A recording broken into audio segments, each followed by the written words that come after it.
بسم اللہ الرحمن الرحیم۔ السلام ناظرین، پروگرام نیوز نائٹ میں آپ کا میزبان نجم ولی خان۔ ناظرین، آج جس وقت میں پروگرام کا آغاز کر رہا ہوں، وزیر اعظم پاکستان محمد شریف چین کے کامیاب ترین تاریخی دورے کے بعد وطن واپس لوٹ رہے ہیں۔ یہ وہ تاریخی اور کامیاب اور شاندار دورہ ہے جس میں آج انہوں نے وزیر اعظم چین کے ساتھ بھی ملاقات کی اور اس کے علاوہ بزنس ٹو بزنس کانفرنس سے بھی وہاں پر خطاب کیا۔ وزیر اعظم جب واپس تشریف لا رہے ہیں تو وہ سی پیک فیز 2 اور 5 نئے کوریڈورز کے تحفے کے ساتھ واپس آ رہے ہیں۔ جب ہم اس دورے کی کامیابی کے حوالے سے بات کرتے ہیں، آج کی بزنس ٹو بزنس کانفرنس کے حوالے سے بات کرتے ہیں، بزنس ٹو بزنس کانفرنس بنیادی طور پر کمپنیوں کے ساتھ بات چیت، مذاکرات، روابط اور آپس میں معاہدوں کی ایک کانفرنس ہوتی ہے۔ آپ اس کو ایک کنزیومر کی کانفرنس نہیں کہہ سکتے، آپ اس کو بنیادی طور پہ سرمایہ کاروں کی کانفرنس کہتے ہیں۔ جب وزیر اعظم شہباز شریف کی ان سب سے ملاقات ہوئی تو وہاں پر ان کو $4 ارب سے زیادہ کے MOUs سائن کرنے میں بھی کامیابی ہوئی، جو کہ پاکستان کے مختلف سیکٹرز میں ان کی امپلیمنٹیشن ہوگی۔ پاکستان جو ہے دعوت دے رہا ہے اپنے چینی دوستوں کو، اپنے بھائیوں کو اور اس قوم کو جس نے حیرت انگیز طور پر زندگی کے ہر شعبے میں ترقی کی ہے، کہ وہ پاکستان میں آئیں اور پاکستان میں سرمایہ کاری کی جو موجودہ فضا ہے اور یہاں پر جس طرح ایک مستحکم نظام حکومت ہے، اس کا فائدہ اٹھائیں۔ جس طرح SIFC فیلڈ مارشل کے ساتھ اور وزیر اعظم کی سرپرستی کے ساتھ ہر جگہ پر ایک بہت ہی شاندار قسم کا آسانی والا کاروبار کا ماحول فراہم کر رہی ہے اور آپ کو 1 ونڈو آپریشن سے لے کر باقی سہولتیں فراہم کی جاتی ہیں، تو وزیر اعظم نے وہاں پر ان تمام چیزوں کی بات کی۔ وزیر اعظم نے شکریہ بھی ادا کیا کہ اس سے پہلے بھی جب ہم سی پیک کی بات کرتے ہیں تو $35 ارب کی سرمایہ کاری کے حوالے سے جو وعدے تھے، جو ہمارا ساتھ دیا گیا، ہم نے چین کی مدد سے پاکستان میں 22 گھنٹے کی لوڈ شیڈنگ کا خاتمہ کیا، اور اب ہم اگلے فیز میں داخل ہو رہے ہیں۔ فیز 2 ہے سی پیک کا، اس میں دعوت دی گئی کہ چینی سرمایہ کار پاکستان آئیں، یہاں پر سرمایہ لگائیں، پاکستان کی حکومت، پاکستان کی فوج، پاکستان کے عوام انہیں سیکیورٹی بھی دیں گے، انہیں سہولتیں بھی دیں گے، انہیں محبت بھی دیں گے۔ وزیر اعظم نے کہا خطاب کرتے ہوئے کہ اقتصادی ترقی کا لانگ مارچ منزل پر پہنچ کر ہی دم لے گا۔ جب ہم بات کرتے ہیں پاکستان میں سرمایہ کاری کے حوالے سے، وزیر اعظم کی دعوت کے حوالے سے، تو ہمیں یہ واضح کرنا ہے کہ پاکستان 24 سے 25 کروڑ آبادی کا ایک ملک ہے، جس کی 64% آبادی یوتھ ہے، نوجوان ہے، یعنی کہ ہمارے پاس 16 کروڑ سے زائد نوجوان یہاں پر موجود ہیں۔ پاکستان کے پاس دنیا کی 7ویں افرادی قوت موجود ہے۔ ہمارے پاس ہر سال 20 لاکھ سے زیادہ جو طلبہ ہیں وہ یونیورسٹیز میں داخلہ لیتے ہیں اور اس کے بعد اعلیٰ تعلیم، اعلیٰ ڈگریز اور بہترین سکلز کے ساتھ واپس فیلڈ میں آتے ہیں۔ جب ہم بات کرتے ہیں اپنی GDP کی، ہم اس کو $410 ارب پر لے کر جا چکے ہیں، اور ہمارا ہدف یہ ہے کہ 2050 میں 3.3 ٹریلین امریکن ڈالر پر ہم نے اس کو لے کر جانا ہے۔ جب یہ 3.3 ٹریلین امریکن ڈالرز پہ پہنچے گی تو ظاہر ہے اس کے لیے ہمیں بہت ساری کوشش کرنی ہے، بہت ساری محنت کرنی ہے، اور اس کے لیے ہم جو کام کر رہے ہیں اس کا عالمی سطح پر بھی اعتراف کیا جا رہا ہے۔ آپ کوئی بھی کریڈٹ ایجنسی اٹھا کر دیکھ لیں، پاکستان کی ریٹنگ کو بہتر کیا جا رہا ہے۔ ہر وہ جگہ جہاں پر ہم CCC یعنی کہ سب سے نچلے درجے میں فال کرتے تھے، وہاں سے ہم بہت ہی مختصر عرصے میں B کیٹیگری میں فال کر چکے ہیں۔ پاکستان بزنس انٹری ریگولیشنز کے ٹاپ 10 ممالک میں شامل ہو چکا ہے۔ ہماری کرنسی میں اس وقت استحکام ہے، افراط زر جو ہے اس کو قابو کیا جا چکا ہے، یہاں پر SIFC کا قیام ہو چکا ہے، یہاں پر اڑان پاکستان پروگرام کو متعارف کروایا جا چکا ہے، یہاں پر اسپیشل اکنامک زونز بن چکے ہیں، اور حکومت غیر ملکی سرمایہ کاروں کے لیے سرمایہ کاری کا تحفظ جو ہے یقینی بنا رہی ہے۔ میں بات کرنا چاہتا ہوں ان سیکٹرز کے حوالے سے جن کے لیے پاکستان کو اوپن کیا گیا ہے۔ میں بات کرنا چاہ رہا ہوں ان شعبوں کے حوالے سے جن میں سرمایہ کاری کے حوالے سے ایک بڑا مارجن موجود ہے۔ آئیے بات کرتے ہیں ان شعبوں کے حوالے سے۔ سب سے پہلے بات کریں گے ہم ٹیکسٹائل کے حوالے سے۔ جب ہم ٹیکسٹائل کی بات کرتے ہیں تو ٹیکسٹائل سیکٹر میں پاکستان کا موجودہ مارکیٹ کا سائز $25 بلین امریکن ڈالرز ہے، اور ٹیکسٹائل میں پاکستان کا موجودہ GDP میں حصہ 8.5% ہے۔ پاکستان کی 40% آبادی اسی ٹیکسٹائل کے شعبے سے وابستہ ہے۔ کل برآمدات کا 34% ٹیکسٹائل سیکٹر سے ہی وابستہ ہے۔ ہم اس کو 2030 تک $30 بلین تک لے جانا چاہتے ہیں، اور پاکستان دنیا کا 5واں بڑا کپاس پیدا کرنے والا ملک ہے۔ اگرچہ ابھی کپاس کی پیداوار میں کمی ہوئی، لیکن حکومت پوری کوشش کر رہی ہے کہ ہم کپاس کی کمی پر قابو پائیں۔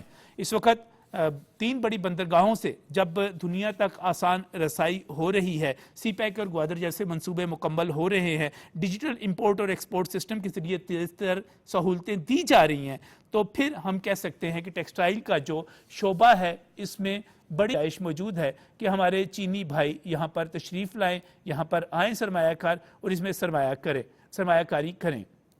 اس سے آگے ہمارے پاس انفارمیشن ٹیکنالوجی کا شعبہ موجود ہے۔ جب ہم ICT کی بات کرتے ہیں، جب ہم سافٹ ویئر سیکٹر کی بات کرتے ہیں، تو ہم IT ایکسپورٹس کو 2025 میں $5 ارب پر لے جانا چاہتے ہیں، اور 2030 تک $15 ارب کا ہدف ہمارے سامنے موجود ہے۔ جب ہم انفارمیشن ٹیکنالوجی کی بات کرتے ہیں تو ملک میں 14 کروڑ سے زائد انٹرنیٹ صارفین ہمارے پاس موجود ہیں۔ 4G سے ہم 5G کی طرف تیزی کے ساتھ سفر کر رہے ہیں۔ مقامی IT مارکیٹ میں سالانہ 8% اضافہ ہو رہا ہے۔ ہنرمند افراد ہر سال 75,000 IT گریجویٹس، یعنی کہ ہم ان میں اضافہ کرتے چلے جا رہے ہیں۔ ہمارے پاس اس وقت 24 لاکھ فری لانسرز موجود ہیں۔ جب ہم فائبر آپٹک نیٹ ورک کی بات کرتے ہیں تو اس کی توسیع کا ہدف 2030 تک 75% ہے، اور ڈیٹا سینٹرز کی بڑھتی ہوئی طلب کو پورا کرنے کے لیے کلاؤڈ فرسٹ پالیسی سے لے کر موبائل فون مینوفیکچرنگ کی بات کر لیں، آپ سرمایہ کاروں کو صنعتی زون فراہم کرنے کی بات کر لیں، آپ 10 سال تک انکم ٹیکس سے چھوٹ فراہمی اور ریٹ ٹیکس میں کمی کے حوالے سے بات کر لیں، IT آلات پر کسٹمز ڈیوٹی میں رعایت دینے پر غور تک کی بات کر لیں، تو ہمارے پاس یہ بھی موجود ہے۔ ہم آفر کرتے ہیں اس کے ساتھ ہی کہ ہمارا جو گاڑیوں کا شعبہ ہے، میں وہیکلز کی بات کر رہا ہوں، اس میں خاص طور پہ الیکٹرک وہیکلز پہلے نمبر پر ہیں، اور اس کے ساتھ ساتھ ہماری روایتی گاڑیاں بھی ہیں۔ انہی کی مینوفیکچرنگ کے حوالے سے ہمارے پاس خصوصی آپ کہہ سکتے ہیں کہ میدان موجود ہے، جہاں پر غیر ملکی کمپنیاں آ کر ایک بڑا کام کر سکتی ہیں۔ اس وقت کوئی 3 ملین افراد کو یہ سیکٹر جو ہے روزگار فراہم کر رہا ہے، اور ملک میں اس وقت 500 کے قریب مقامی مینوفیکچررز موجود ہیں، لیکن ہم 2030 تک 30% نئی الیکٹرک گاڑیاں لانا چاہ رہے ہیں۔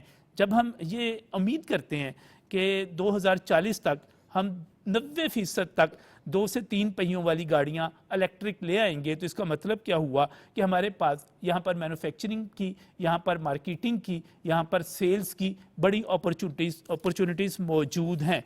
سیلز ٹیکس بہت ہی کم ہے اس پر، تو یہ اپرچونٹیز اپنی جگہ پر موجود ہے۔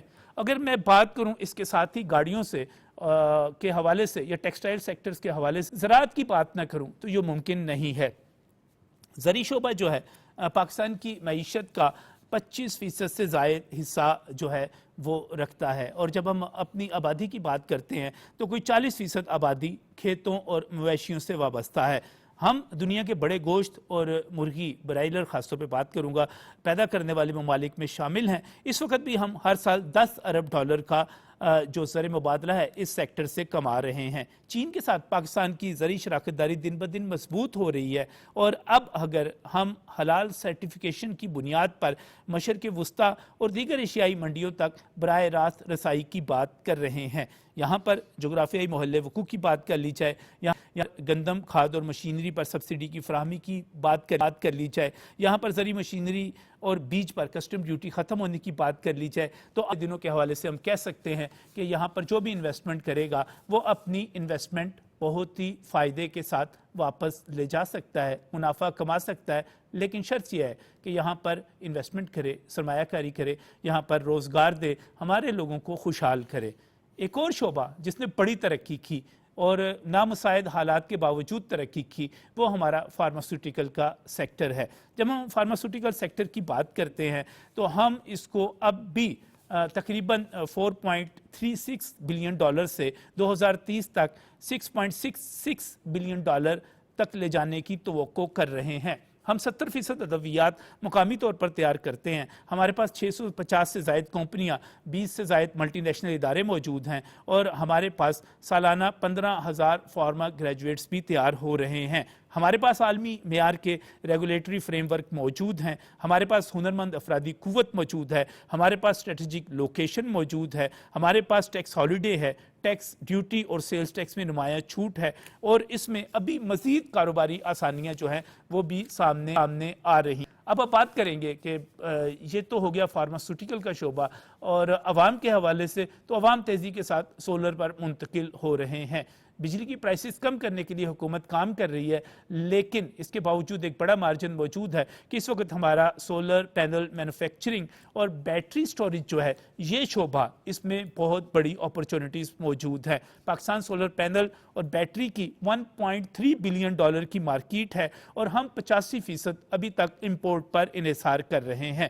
چھتوں پر 10,000 میگا واٹ تک ہم سولر پینلز لگانے کی صلاحیت رکھتے ہیں. اس کے ساتھ ہی الیکٹرک وہیکلز، ڈیجیٹل انفراسٹرکچر جو ہے اس کے لیے بھی بیٹری کی مانگ بڑھتی چلی جا رہی ہے. حکومتی پالیسیوں کے ذریعے اور قدرتی وسائل کے موجود ہونے کی وجہ سے یہ سمجھا جا رہا ہے کہ اس وقت 10 سالہ طویل المدتی جو سولر پالیسی ہے اس میں سرمایہ کاروں کے لیے بڑی مراعات موجود ہیں. تو یہاں پر جناب سہولت موجود ہے.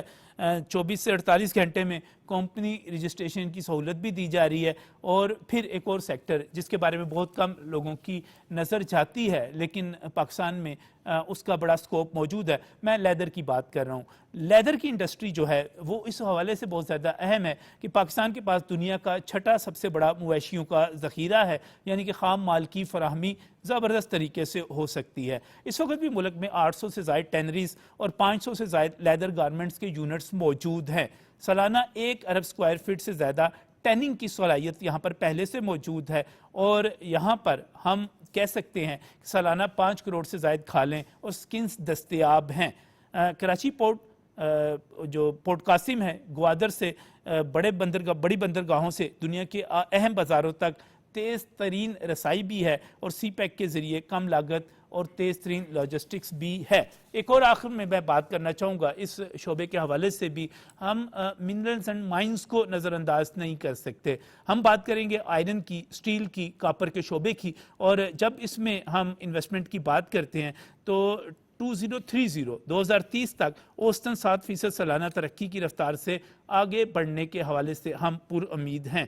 ملک میں تقریباً 6 ارب ٹن کاپر اور 1.5 ارب ٹن آئرن کے وسیع ذخائر موجود ہیں.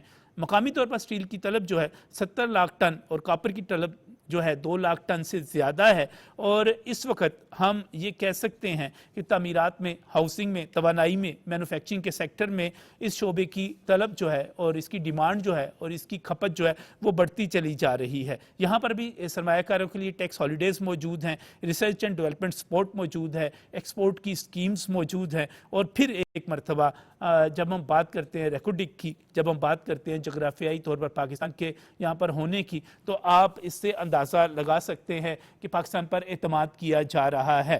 اس وقت میں اگر آپ سے بات کروں تو پاکستان پر بڑے بڑے ادارے اعتماد کر رہے ہیں. چین کی سنوا گروپ کا فائبر آپٹک منصوبے میں $2 ارب کی جو سرمایہ کاری ہے اسی کو لے لیجئے. یو اے کی طرف سے اے ڈی پورٹس کی کراچی ٹرمینل میں $22 کروڑ کی سرمایہ کاری کو لے لیجئے.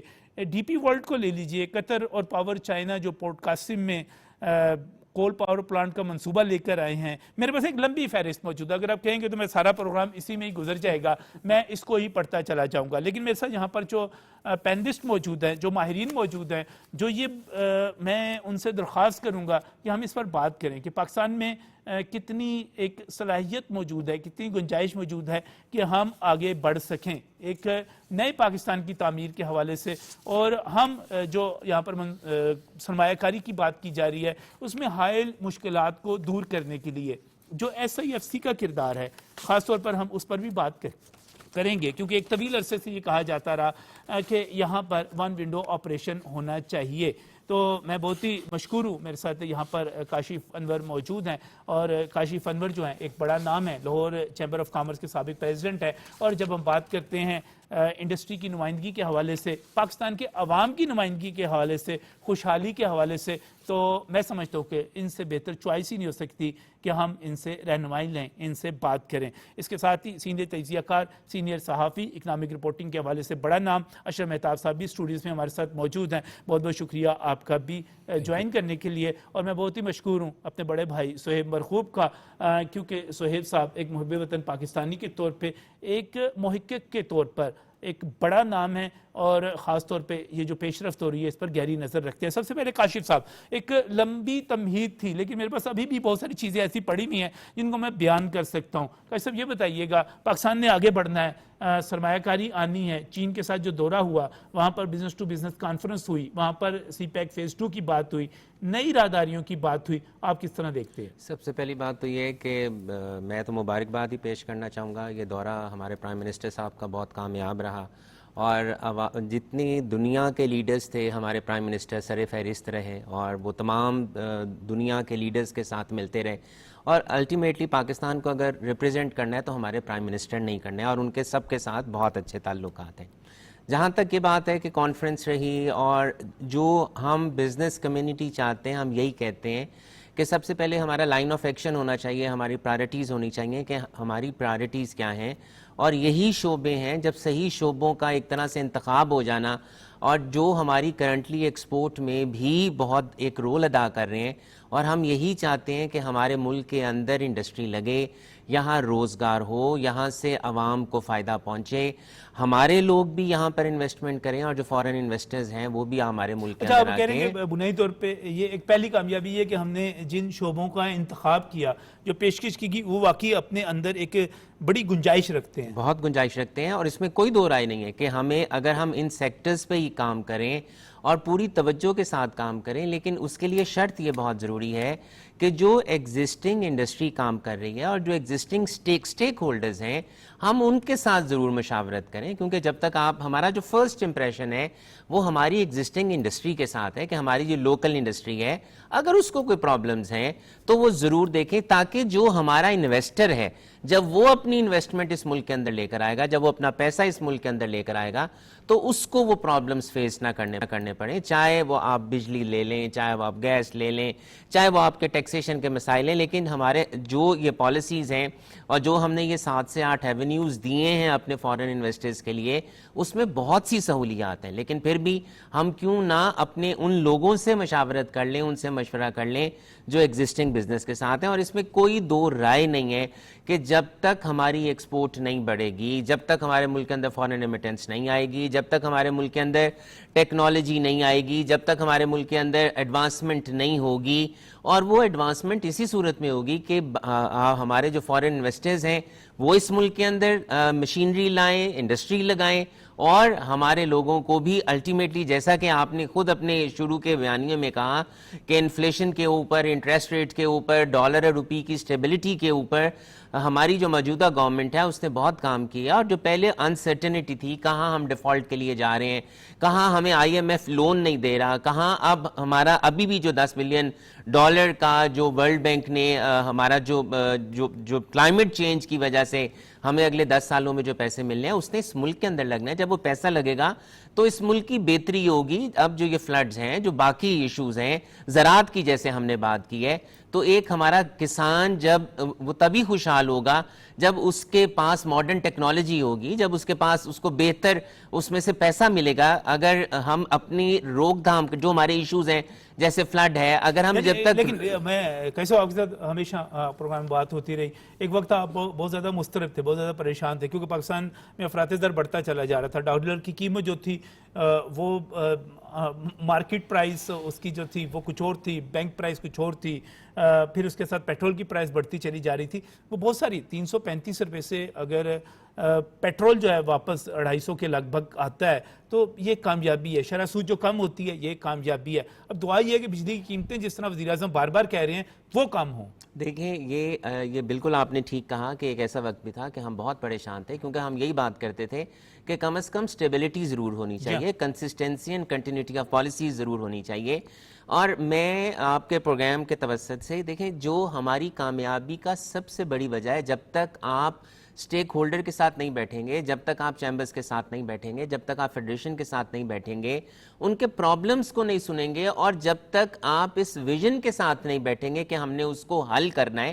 اب سب کو پتہ ہے کہ اس وقت کوئی ایسا چانس نہیں ہے کہ ڈالر اور روپی کی پیرٹی چینج ہوگی. جو مارکیٹ میں ریومرز بھی آتی ہیں تو فوراً گورنمنٹ بیچ میں ایکشن لے لیتی ہے. ابھی یہ کہا جا رہا تھا کہ جی 350 تک چلا جائے گا, لیکن نہیں, گورنمنٹ نے فوراً انوالومنٹ کی اپنی, کیونکہ اس سے آپ کی لوکل انڈسٹری ہرٹ ہوتی ہے. اس میں میرا خیال ہے مشاورت بھی ہوتی رہی ہے اور اب بھی ہونی چاہیے. میں آپ کی بات سے 100% اتفاق کرتا ہوں. دیکھیے وزیر اعظم ہر سوموار کے روز FBR کی ایک میٹنگ لیتے ہیں, اور اس میٹنگ میں بڑے اہم, خاص طور پہ ڈیجیٹائزیشن کے حوالے سے جتنی بھی سٹیپس لیے جاتے ہیں ان پیش رفت سے آگاہ کرتے ہیں. بلکہ میں نے تو یہاں تک دیکھا کہ SIFC کے حوالے سے فیلڈ مارشل کی کافی زیادہ یہ جو مشاورتی نشستیں ہوئی ہیں, اور انہوں نے جو فیڈ بیک دیا اور انہوں نے جس طرح چیزوں کو امپلیمنٹ کروایا, وہ لگتا ہے کہ ایک ٹیم ورک کے طور پہ چل رہے ہیں. اور اب اس وقت جو اشرف مہتاب صاحب ساری صورت بنی ہوئی ہے, ماضی کے مقابلے میں ایک ہوچ پوچ کی بجائے آپ کو نہیں لگتا کہ تمام ادارے جو ہیں ایک سمت میں جو ہیں متحد ہیں, متفق ہیں, اور جو بات یہاں پر کاشف انور صاحب کہہ رہے ہیں کہ اپنے لوگوں کو مشاورت میں لے کے آگے بڑھیں, اس پر بھی کام ہو رہا ہے؟ جی بسم اللہ الرحمن الرحیم, بڑی مہربانی. بہت اہم ایشو ہے, اس لیے اس پہ بات کرنا بھی بہت ضروری ہے. لوگوں کو تک جو ہے نا اصل معلومات جانی چاہیے. آپ نے جیسے کہا کہ مشاورت ضروری ہے. مشاورت ہر دور میں ہوئی ہے, صنعت کاروں سے بھی ہوئی ہے, ابھی بھی آپ کے سامنے ہے کہ جب کوئی میٹنگ ہوتی ہے اس میں چیف آف آرمی سٹاف ہو یا کوئی بھی ہو تو سب سے پہلے ان کو بلاتے ہیں, وہ ان کی بات سنتے ہیں, اور ان کے کئی مسئلے انہوں نے ٹیبل پہ حل کیے ہیں. جیسے کہ FBR کے کچھ ایسے قوانین آ گئے تھے جس سے کافی یہ ناراض تھے, اور اس میں گرفتاریاں اور پتہ نہیں کیا کچھ کا مسئلہ تھا, وہ سال کروا دیا انہوں نے. لیکن اب جہاں پہ حکومت کی بات کرتے تو ہمیں خود بھی اپنے گریبان میں جھانکنا ہے. جی صنعت کار نے پچھلے 70-75 سال میں مجھے بتائیں کہ اپنی صنعت میں کون سی جدت لے کے آئے ہیں. آپ ٹیکسٹائل کی بات کر لیں, ٹیکسٹائل میں سب سے زیادہ ہم کیا چیز جو ہے برآمد کرتے ہیں؟ دھاگا, سادہ دھاگا. یہ ایسا ہونا چاہیے؟ 75 سال ہو گئے ہیں, آپ حکومت سے تو سب کچھ مانگ رہے ہیں, مجھے یہ بھی دے دو, مجھے وہ بھی دے دو, ٹیکس میں بھی چھوٹ دے دو, اس میں بھی یہ کر دو, ادھر بھی کر لو, تو خود بھی تو کرو نا یار کچھ. چند ایک گنے چنے برانڈ ہیں آپ کے سامنے ہیں جو کہ اینڈ کنزیومر, یعنی کہ ایک جو گارمنٹس کی بات کرتا ہوں, یا میں اینڈ پروڈکٹ بناتے ہیں, ویلیو ایڈڈ اینڈ پروڈکٹ بنا کے اس لے کے آتے ہیں, تو ان کو کیا نہیں فائدہ نہیں ہوا؟ کیا ان کی مصنوعات جو ہیں ہمارے ہمسایہ ممالک میں ہاتھوں ہاتھ نہیں بک رہی؟ اور اس وقت تو انڈیا کے اوپر 50% ٹیرف کے بعد تو پاکستان کے لیے یہ بڑی اپرچونٹی اور اگر آپ ہم 70% 60% صرف دھاگا ہی بنا کے بھیج دیتے ہیں تو کیا کمال کر رہے ہیں جی ہم لوگ؟ مجھے یہ بتائیں نا. یہ کہتے ہیں بجلی میں چھوٹ دے دو, فلاں میں چھوٹ دے دو, ادھر بھی کر دو, گیس بھی دے دو ہمیں, وہ بھی دے دو. یار آپ بھی کچھ دو نا ملک کو. آپ جو اصل ٹارگٹ ہے, جو ہدف ہے, جس کو ہم ڈالر ٹیکس کہتے ہیں, باقی کہتے ہیں وہ تو دے نہیں رہے. کیا کریں؟ اس کا ہی نتیجہ ہے نا کہ پھر حکومت کو IMF کے پاس جانا پڑتا ہے. کہتے ہیں یہ IMF کے پاس کیوں جاتے ہیں؟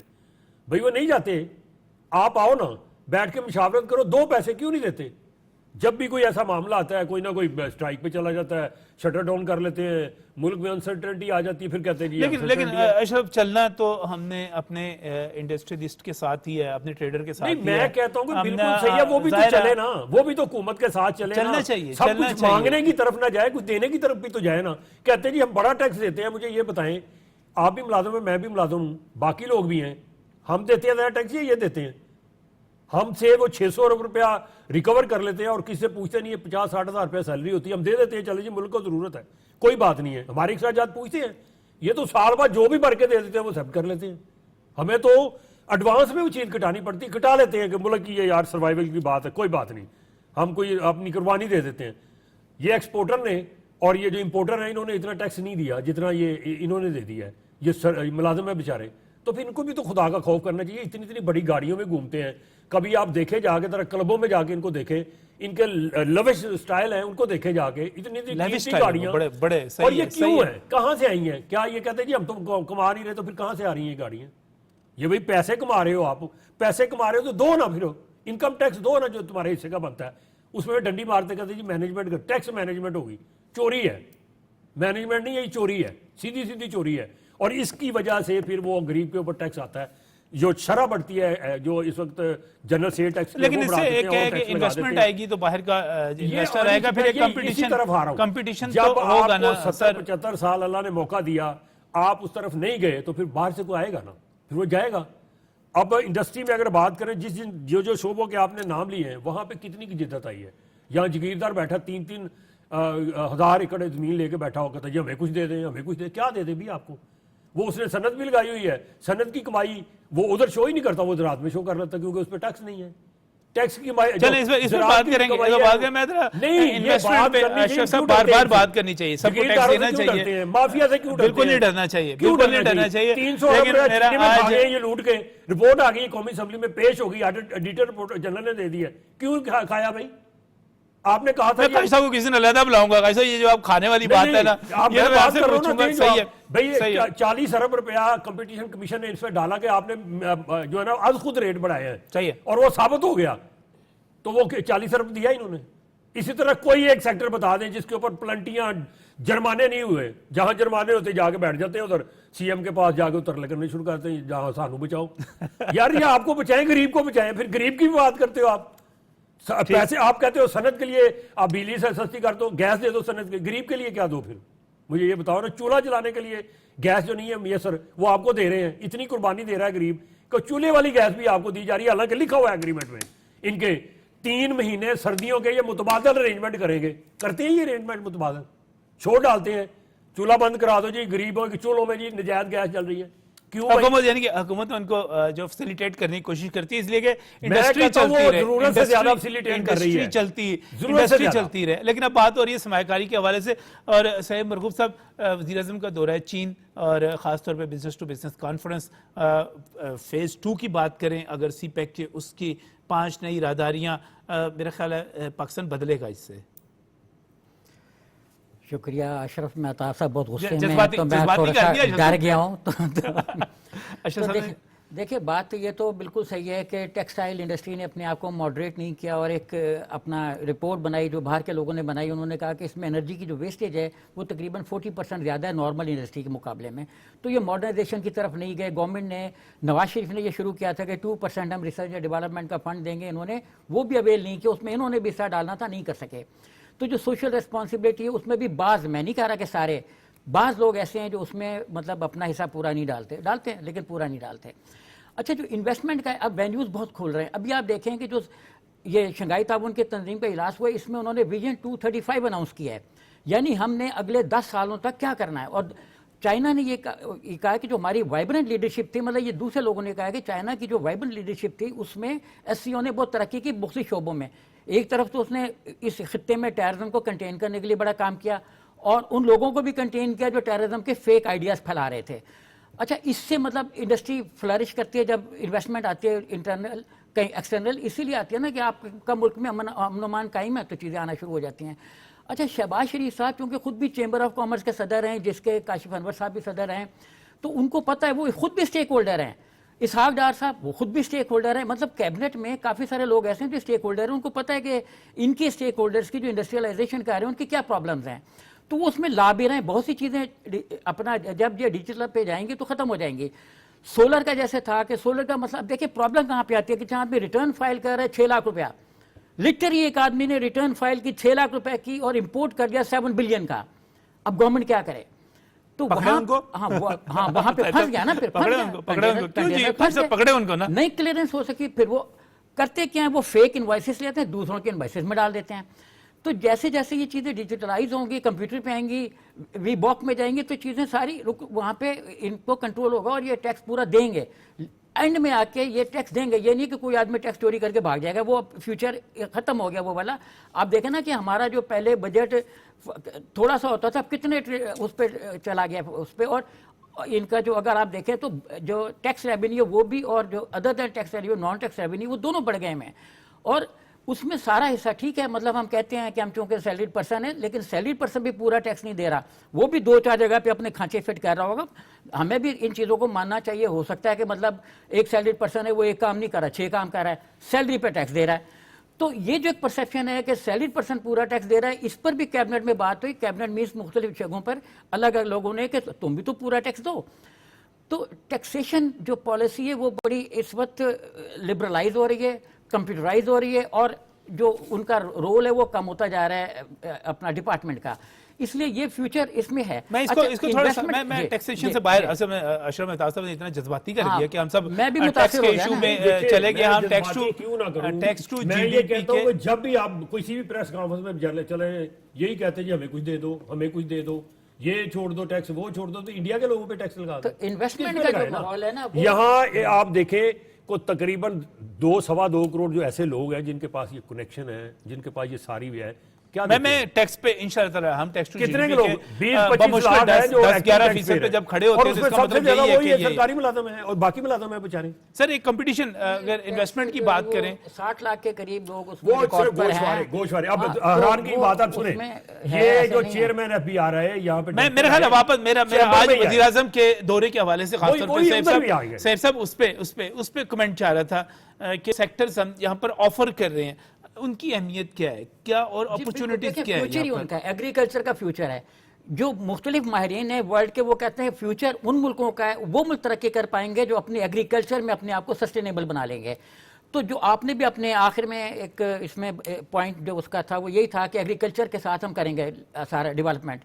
تو لائف سٹاک اور ایگریکلچر ڈیولپمنٹ اس کی بیس پر انڈسٹری چلے گی. ایگرو بیسڈ انڈسٹری بہت زیادہ, ایون ٹیکسٹائل انڈسٹری ایگرو بیس ہے, فارماسوٹیکل آپ نے کہا وہ بھی ایگرو بیسڈ ہے کہ بہت سی چیزیں اس میں سے ہم لیتے ہیں, ایون فارسٹ سے ہم چیزیں لیتے ہیں. تو ان انڈسٹری میں ہمارے پاس بڑا اسکوپ ہے. ان کی الگ سے پالیسیز بھی آ رہی ہیں, یہ نہیں کہ کوئی پالیسی گورنمنٹ نے ایسے ابھی آپ دیکھیں کہ لاہور میں نمائش ہونے والی ہے اپنا الیکٹریکل وہیکلس کی, ای وی کی, تو اس نمائش سے بھی ایک چیزیں نکلیں گی. کوئی چند ماہ پہلے ٹیکسٹائل کی نمائش ہوئی تھی جس میں چائنیز آئے تھے سارے کے سارے, اور میں جب ایکسپو سینٹر میں گیا تو مجھے لگا کہ میں چائنا میں چلا گیا ہوں.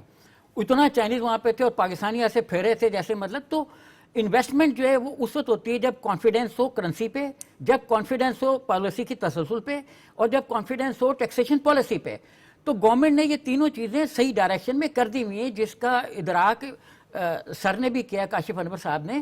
تو اگر اس میں جب یہ چیزیں ہو جائیں گی تو میرا نہیں خیال کہ اس میں انویسٹمنٹ میں کوئی رکاوٹ آئے گی. آپ نے خود بتایا کہ ایک لمبی لسٹ ہے کہ انویسٹمنٹ کی, اور ابھی آپ دیکھیں کہ جو ہمارا ڈسٹینس ہے, ایون جو سی پیک ہے اس سے گوادر سے آگے جب آپ جائیں گے تو ایون چائنا کا جو ڈسٹینس ہے وہ 9 ٹائمز کم ہو جائے گا. 12-13 ہزار کلومیٹر کا ڈسٹینس جو ہے وہ 2300-2400 کلومیٹر پہ آ جائے گا. ان کے ایکسپینڈیچر بھی کم ہو جائیں گے, وہ ہمیں سستی چیزیں دے سکیں گے. ہمیں تو سستی چیزیں چاہیے نا. اور چائنا ایک ایسی کنٹری ہے جو انویسٹمنٹ کو فروغ دیتی ہے اور ٹیکنالوجی کے ٹرانسفر کو فروغ دیتی ہے. آپ دیکھیں چائنا ہمیں سافٹ لون دے رہا ہے اور سافٹ طریقے سے وہ انویسٹمنٹ کر رہا ہے. اور وہ اپرچونٹیز جو ہے نا, خاص طور پہ جب انویسٹمنٹ کی بات کرتے ہیں تو ہماری اپرچونیٹیز بڑھتی جا رہی ہیں. کاشف صاحب طرف ہمارے پاس امریکہ کے لیے جو ایک ہمیشہ سے سمجھا جاتا تھا کہ شاید ہم کوئی کمفرٹیبل پوزیشن میں نہیں ہے, وہ ایک پورے کا پورا سینیریو چینج ہو گیا. ہم جب دیکھتے ہیں قطر کو دیکھتے ہیں, ہم آذربائیجان کو دیکھتے ہیں, ہم سعودی عرب کو دیکھتے ہیں, ہمارے دوست اسلامی ممالک ہیں, وہاں سے ہمیں ایک مختلف قسم کی فیل آنی شروع ہوگی. اب ہم بات کر رہے ہیں بار بار جو ہمارے ساتھ جوڑا جاتا تھا کشکول کو, اب ہم بات کر رہے ہیں بھائی سرمایہ کاری, آپ یہاں پہ انویسٹمنٹ کریں اور ایون آپ زراعت میں کریں. یہ کس طرح سارا ماحول جو بن رہا ہے اس کو کس طرح آپ ویژولائز کس طرح کر رہے ہیں؟ دیکھیں it is a very positive step, اور پھر وہی بات ہے کہ سارا کریڈٹ جو ہے وہ لیڈرشپ کو جاتا ہے. اور جہاں تک میں نے اگر یہ بات کی, مشاورت کی اور اسٹیک ہولڈرز کے ساتھ, تو اس کا یہ مطلب نہیں ہے کہ ہماری سٹنگ گورنمنٹ نہیں کرتی. میرا کہنے کا مقصد یہ ہے کہ بار بار کرنی چاہیے, روز کرنی چاہیے, کیونکہ روز کنسرنز اور ایشوز چینج ہوتے رہتے ہیں. جیسے دیکھیں جو اس وقت امریکہ کے ساتھ ہمارے تعلقات ہیں اور ہمارے تعلقات, لیکن ایک بات آپ یہاں پہ کریڈٹ دیجئے گا کہ اس وقت جو وزیر اعظم ہیں یا اس وقت جو ڈپٹی پرائم منسٹر ہیں, وزیر خارجہ ہیں, وہ دونوں لاہور چیمبر کے پریزیڈنٹ رہ چکے ہوئے ہیں, اور آپ بھی لاہور چیمبر کے پریزیڈنٹ رہ چکے ہوئے ہیں. تو اس طرح آپ یہ کہہ سکتے ہیں کہ جو فیلنگ آپ کی ہیں, جو تجربہ آپ کا ہے, جو سینٹیمنٹس آپ سمجھتے ہیں, وہ سمجھ کے گئے ہوئے ہیں. دیکھیں جب آپ ایک تو اس انسٹیٹیوشن سے گئے ہیں, اور دوسرا ان دونوں کا تعلق سرمایہ کار ہیں, دونوں کا تعلق ہماری صنعت سے ہے, دونوں ہمارے پرابلمز کو جانتے ہیں اور وہ سمجھتے ہیں کہ کیسے کیا پرابلمز اس وقت ایگزسٹنگ بزنس کمیونٹی فیس کر رہی ہوگی. اب جہاں تک ہم امریکہ کی بات کر رہے تھے, تو امریکہ کے ہمارے سے تعلقات بہت اچھے ہو گئے, اور جو ہمارا ہمسایہ ممالک ہے اس کے ساتھ اس کے کنسرنز جو ہیں وہ بڑھ گئے. حتیٰ کہ وہ اب اس کی کسی معذرت کو بھی ایکسیپٹ نہیں کر رہا، اور جس کی وجہ سے اس نے کہا ہے کہ پاکستان کو ہم ریلیف دیں گے. تو یہ ریلیف جب پاکستان کو ملے گا تو الٹیمیٹلی پاکستان کو بینیفٹ ملے گا، پاکستان کی ایکسپورٹ بڑھیں گی، اور یہ تبھی بڑھ سکیں گی جب ہماری فنش گڈز کی کاسٹ کم ہوگی، جب ہماری امپورٹ سستی ہوگی. اگر ہمارا روپیہ مضبوط ہوتا ہے تو اس میں کوئی دو رائے نہیں ہے کہ جب ایکسپورٹس ہوں گی اور جب آپ کو پیسہ یہاں سے آئے گا تو روپی میں ہمارے ایکسپورٹروں کو ضرور پیسہ کم ملے گا، لیکن اس کی امپورٹ بھی تو کم ہوگی، اس کی امپورٹ کی کاسٹ بھی تو کم ہوگی. پھر اگر ہم یہ بات کر رہے ہیں کہ ہم اس وقت بجلی گاڑیوں کے شعبے میں جا رہے ہیں، ہم یہی تو چاہتے ہیں کہ ہم کیا کہتے ہیں کہ ہمارے ملک کے اندر گاڑیاں بننی چاہیے. ہم جو پچھلے کئی سالوں سے یہ کہہ رہے تھے کہ جو گاڑیوں کے یہاں کارخانے ہیں وہ صرف یہاں پر آ کر اس کو پیک نہ کریں، فٹ نہ کریں، وہ گاڑیاں یہاں پر بنائیں، یہاں سے پارٹس لیں، اور وہ تبھی پاسبل ہوگا. وہ تب تک پاسبل نہیں ہوگا جب تک medium and small medium entrepreneurs یا مائکرو انٹرپرینیورز جو ہیں، جب تک ہم انہیں فروغ نہیں دیں گے، جب تک انہیں سہولیات نہیں دیں گے. اور ایک اور بات، میں صرف اشرف مہتاب صاحب کی صرف ایک بات کا جواب دینا چاہتا ہوں. بچوں نے ہمیشہ ماں سے ہی مانگنا ہے. ماں جتنا مرضی کھلا لے، باپ دینے کو تیار ہے، باپ جتنا مرضی کھلا لے، کپڑے چیتھڑے اڑے ہوں، ماں کے بال بکھرے ہوں، دیکھیں تو اس کی طرف نہیں جانا، اس کی بھی تو دعا کرو نا. اور اشرف مہتاب وہ IMF کے پاس جا کے روزہ ڈالتی ہوں، میرے پتر نے کمے نکل آئے نے. ہم بچوں نے پرائم منسٹر سے، پریزیڈنٹ سے مانگنا ہے، اور اشرف مہتاب صاحب وہ بہو ہیں جو صرف اعتراض کرتی ہیں. نہیں، میں نے آپ کو بتایا نا، ماں کے چیتھڑے اڑے ہیں، کپڑے اس نے، جوتی اس کی ٹوٹی ہوئی ہے. اچھا ایک کمپیریزن، اچھا صاحب یہ ڈیبیٹ پھر کریں گے. ایک کمپیریزن میں چاہوں گا، ایک طرف انڈیا کے اوپر 50% ٹیرف لگ جاتا ہے، اور دوسری طرف، اور اس ٹیرف کا مطلب صرف یہ نہیں کہ امریکہ مقابلے پہ موجود ہے. امریکہ ایک میسیج دیتا ہے، ورلڈ بینک کو میسیج دیتا ہے، ایشین ڈیولپمنٹ بینک کو میسیج دیتا ہے، تمام اداروں کو، IMF کو ایک میسیج دیتا ہے، تمام اداروں کو ایک میسیج دیتا ہے. دوسری طرف چائنا ہمارے ساتھ جس طرح دوستی کے سسٹم میں موجود ہے، ہمارے لیے اپرچونٹیز کھل رہی ہیں. بالکل. میں تھوڑا سا اس کو پیچھے تھوڑا سا جاؤں گا. اب 2 سال پیچھے چلے جائیں، جس GDP کی آپ نے بات کی 410 ارب ہے اس وقت، وہ کتنی تھی؟ 370 ارب، 75 ارب. اب اس میں کتنا 35-40 ارب ایڈ ہوا ہے نا 2 سال کے اندر. تو پھر کون سی مشکل بات ہے؟ اور مجھے، میں پھر پولیٹیکل شو نہیں کرنا چاہ رہا، ایک وقت آئے گا اس کو ریورس گیئر لگا تھا. نہیں، میں یہ کہہ رہا ہوں کہ 35-40 ارب ابھی 410 آپ نے خود دیکھا نا اس میں لکھا ہوا ہے. تو 35-40 ارب ایڈ ہوا 2 سال میں. پھر کون سی ایسی مشکل ہے کہ نہیں یہ باقی چیزیں نہیں ہو سکتی؟ وہ بھی ہو سکتی ہیں. اب یہ جو آپ نے چائنا کی بات کی ہے، اب چائنا کا جو مسئلہ ہے وہ یہ ہے کہ وہاں پہ لیبر بہت مہنگی ہو گئی ہے، ان کی جو مینوفیکچرنگ کاسٹ بہت زیادہ ہو گئی ہے. اب وہ وینیو ڈھونڈ رہا ہے جیسے کہ دوسرے ملکوں میں جا رہا ہے، لیکن سب سے قریب کون پڑتا ہے اس کو؟ پاکستان. سی پیک کہاں سے جائے گا جو ایزی ان کو رستہ دے گا؟ وہ پاکستان ہے. تو پھر اس کی طرف تو آنا ہے نا اس نے. اور پھر یہ میں آپ کو بتا دوں کہ اگلے 5 سال کے اندر چائنا کی طرف سے جو جائنٹ وینچر ہونے جا رہے ہیں، جو مختلف، جیسے یہ سیکٹر آپ نے گنوائے ہیں، ٹیکسٹائل میں وہ دلچسپی لے رہے ہیں، وہ زراعت میں دلچسپی لے رہے ہیں، وہ یہ فارماسیوٹیکل یا باقی آئرن سٹیل میں دلچسپی لے رہے ہیں. تو 35 سے 40 ارب کی سرمایہ کاری آپ لکھ لیں، ٹائم لکھ لیں آپ، یہ میرے آج کا دن لکھ لیں. یہ اگلے 5 سال میں 35 سے 40 ارب کی سرمایہ کاری صرف چائنا کی طرف سے آئے گی. اسی طرح سے آذربائیجان کے ساتھ ہمارے MOU سائن ہوئے ہیں، اسی طرح سے ہمارے باقی ممالک ہیں UAE کے ساتھ اور قطر کے ساتھ اور سعودی عرب کے ساتھ ہوئے ہیں. تو یہ اگلے 5 سال کے اندر اگر یہ ساری سرمایہ کاری ملا لیں تو $50 ارب کراس کر جائے گی. جس ملک میں 50 ارب کی سرمایہ کاری آ جائے گی، انہی صنعت کاروں کا کہنا ہے کہ $1 ارب کی ہم لگائیں نا صنعت، تو 1 لاکھ بندے کو نوکری دیتے ہیں. تو ذرا کیلکولیٹ کریں نا پھر کتنے لوگوں کو نوکری ملے گی. پھر وہ جو ایک ایسے ہی لفظ بنا ہوا ہے برین ڈرین، میں یہ کہتا ہوں برین گین کا لفظ جو ہے نا بہترین لفظ ہے.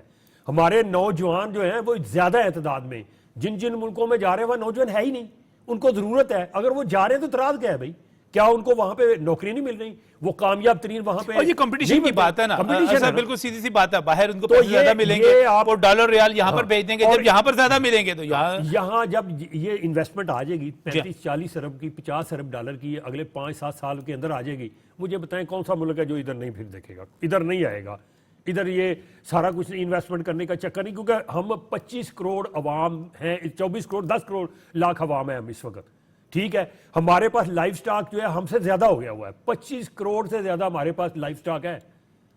اور وہ 25 کروڑ لائف سٹائل جو ہے وہ ہمارے لیے یہ بہت ساری ٹیکنیکل باتیں ہیں, یہ بڑی آپ اہم نشاندہی کریں, وہ ٹیکنیکل باتیں اپنی جگہ پہ. سہیل صاحب, اس کا ایک اور پہلو بڑا دلچسپ ہے, بڑا اہم ہے, وہ یہ ہے کہ اس وقت جو ہمارے سسٹم میں استحکام ہے, نظام میں استحکام ہے, لوگوں کو لگ رہا ہے کہ یار یہ حکومت چلے گی, لوگوں کو لگ رہا ہے کہ یار سول ملٹری ایک جو ریلیشن شپ ہے بہترین ہے, ایک میسیج دیا جا رہا ہے, جو فیلڈ مارشل ہیں وہ خود جو ہیں SIFC میں انٹرسٹ لے رہے ہیں, یہ چیز میسیج بڑا سٹرونگ جا رہا ہے, اس کا بھی فائدہ ہے.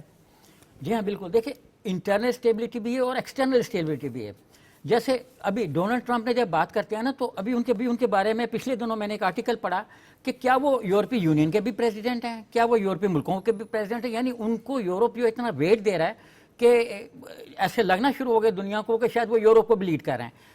تو ان کی پوزیشن یہ ہے کہ جب انہوں نے پاکستان کو سپورٹ کیا تو اٹ مینس کہ انہوں نے پاکستان کو یورپی یونین میں بھی سپورٹ کر دیا. ابھی آپ دیکھیں کہ انڈیا کا کانٹریکٹ نہیں ہو سکا. نومبر میں ان کے جو انڈیا کے منسٹر کامرس ہیں پیوش گوئل, انہوں نے کہا ہے کہ نومبر تک ہو جائے گا, لیکن میرا نہیں خیال کہ نومبر تک ہوگا, کیونکہ انہوں نے بات چیت ہی روک دی ہوئی ہے ایک دم امریکہ نے. تو ہمارے پاس جو ٹیکسٹائل اور دیگر سارے ہیں ان کی بہت زیادہ ایکسپورٹ کا آ گیا. اچھا, انڈیا کی ایکسپورٹ تھی فارماسیوٹیکل کی. ہم اپنی جو فارماسیوٹیکل بنا رہے ہیں وہ انٹرنیشنل اسٹینڈرڈ کی ہیں, ISO جو اپنا سرٹیفائڈ ہے, تو ہم ان کو بھی ایکسپورٹ کر سکتے ہیں. ہمارے پاس ایک مارکیٹ کا ویکیوم انٹرنیشنل اس میں آ گیا ہوا ہے. اب یہ کہنا کہ جی پاکستان میں کوئی اسٹیبلٹی ٹھیک نہیں ہے یا کوئی کرائسس پولیٹیکل ہے یا کوئی ایک پیج پر نہیں ہے, یہ سارے بالکل فیک باتیں ہیں. یہ بالکل فیک باتیں ہیں. آپ دیکھیں کہ جی SCO کی میٹنگ میں فرسٹ ٹائم ان کی تاریخ میں جب سے یہ بنا ہے, فیلڈ مارشل صاحب گئے وہاں پہ, آرمی چیف, انہوں نے وہاں پہ شرکت کی. اس کی وجہ یہ تھی کہ امپورٹنس ہے پاکستان کی ملٹری بھی, کیونکہ 80 سالہ انہوں نے جشن منانا تھا چائنا نے ورلڈ وار کے خاتمے کا. تو اس جشن میں ایون امریکہ نے بھی کہا کہ میرا بھی نام لے لینا, ہمارا بھی بڑا رول رہا ہے جنگ بند کرانے میں. تو مطلب اتنی شنگھائی تعاون کی تنظیم کا اتنا ویٹ بن گیا, اور ادھر USA کا اپنا ویٹ تھا. تو ہمارے پاس انٹرنل اسٹیبلٹی اور ایکسٹرنل جو پالیسیز ہیں ہماری وہ بالکل ٹھیک ہے. بالکل. سہیل صاحب, اگر میں آپ سے آخر میں کمنٹ چاہوں کہ آپ پاکستان کو 5 سے 10 سال میں, بہت طویل عرصے کی بات نہیں کر رہا, آپ پاکستان کو کہاں دیکھ رہے ہیں اور کیا ٹائم لائن نظر آ رہی ہے آپ کو؟ جی بہت آگے دیکھ رہا ہوں. جیسے اشرف مہتاب صاحب نے کہا ہے کہ 35-40 ارب ڈالر, تو میں یہ کہتا ہوں کہ 30-40 ارب ڈالر ہمارا ریمیٹنس بڑھ جائے گا, اور مزید جو ہے نا انویسٹمنٹ اس میں اس سے زیادہ بھی آ سکتی ہے, کیونکہ ہمارے پاس بڑی اس میں ویکیوم موجود ہے. بالکل صحیح. اور ریئل اسٹیٹ میں بھی آئے گا, چائنا جو ہے وہ ریئل اسٹیٹ میں بھی آ رہا ہے. 5, 10, 20, 25 برس کیا نظر آ رہا ہے آپ کو؟ میں نے 2 برس کی بات آپ کو بتا دی کہ اس میں 30-35 ارب ڈالر تو ریٹرن ہوا. اس کے بعد اسٹاک ایکسچینج کو لے لیں, اس کے اندر 10-12 ارب ڈالر کا جو اس وقت انویسٹمنٹ پڑی ہوئی ہے, یہ کیا ہے, اس سے بھی لوگ فائدہ نہیں اٹھا رہے. اس میں غیر ملکی ہیں, وہ اپنا منافع لے کے جا رہے ہیں, اور اس دفعہ 75% زیادہ منافع ان کو ملا ہے جو انہوں نے کیری فارورڈ کیا ہے, باہر لے کے گئے ہیں. تو پھر کون سی ایسی حالات کون سے ایسے خراب ہیں؟ اگر دیکھیں کسی نے بھی پاکستان میں آنا ہوگا یا کسی ملک میں بھی جانا ہے, تو وہاں جا کے وہ تھوڑا ایک صنعت کو چیک کرے گا, سڑکوں میں وہ تو بیرومیٹر دیکھ گا نا, وہ بیرومیٹر چیک کرے گا, اسٹاک ایکسچینج ہے, اسٹاک مارکیٹ ہے, وہ اسٹاک مارکیٹ کو دیکھے گا, وہ کہے گا یار سٹیبل ہے, اتنا سا 1.5 لاکھ پوائنٹ سے اوپر چلی گئی ہے اور 2 لاکھ کی طرف گامزن ہے. تو مجھے یہ بتائیں کون بیوقوف کا بڑی اہم بات.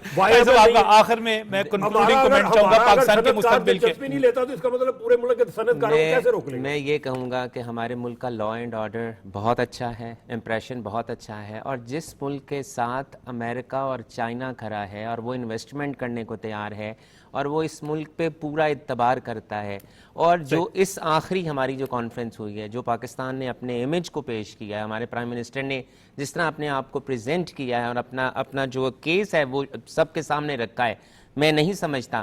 اور مجھے تو ویسے بھی جب انویسٹرز آتے تھے نا تو وہ کہتے تھے آپ ہمارے ملک میں انویسٹمنٹ کریں, میں کہتا تھا یہ تو میرے صفائی میں ہی نہیں ہے, آپ ہمارے ملک کے اندر آ کے انویسٹمنٹ کریں. بہت شکریہ کاشف انور صاحب, اشرف مہتاب صاحب سے, مرغوب صاحب, بہت بہت شکریہ. اور ناظرین آخر یہی کہوں گا کہ وزیر اعظم پاکستان چین کا دورہ مکمل کرنے کے بعد پاکستان کی طرف روانہ ہو چکے ہیں, اور جب وہ واپس آ رہے ہیں تو وہ بڑی فتوحات سمیٹ کر آ رہے ہیں. وہ صرف اور صرف یہ معاشی فتوحات نہیں ہیں, یہ معاہدے نہیں ہیں, وہ سیاسی بھی ہیں, وہ سفارتی بھی ہیں, وہ عالمی سطح پہ بہت بڑے بڑے پیغامات بھی ہیں. تو میں آخر میں آپ کو صرف یہی کہہ سکتا ہوں کہ امن, ترقی, خوشحالی, نئی صبح ہے آنے والی. پاکستانیوں کو ایک نیا پاکستان, حقیقی معنوں میں ایک نیا پاکستان مبارک ہو. آج کے لیے اتنا ہی, پھر ملیں گے آپ سے اگلے ہفتے, تب تک کے لیے اللہ حافظ.